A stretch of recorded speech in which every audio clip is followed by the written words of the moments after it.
தூங்கும் புலியை பறை கொண்டு எழுப்பினோம், தூய தமிழரை தமிழ் கொண்டு எழுப்பினோம். ஆனால் தமிழையும் தமிழரையும் அந்த ஒற்றை புலிதான் உலகம் முழுமைக்கும் உசுப்பியது என்பதை என்னரும் தம்பி தங்கைகள் புரிந்து கொள்ள வேண்டும். பூட்டிய இரும்பு கூட்டின் கதவு திறந்தது, சிறுத்தையே வெளியே வா. எலியன உன்னை இகழ்ந்தவர் நடுங்க புலியன செயல் செய்ய புறப்படுவில். நம்பினை பகலினை நள்ளிருள் என்று சிம்புட் பறவையே சிறகை விரி எழு. சிங்க இளைஞனே திருப்பு முகம் திற விழி.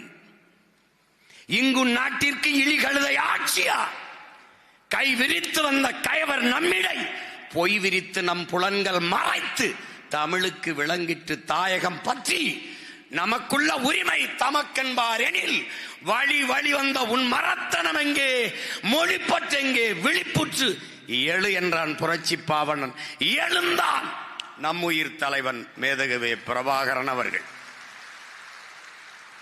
புகழ்ச்சியே நம் பூணாம் என்றும் இகழ்ச்சி நேர்ந்தால் இறப்போம் என்றும் வையம் ஆண்ட வண்டமில் மரவே உன் கையிருப்பை காட்ட எழு என்றான். எழுந்தான் நம் உயிர் தலைவன்.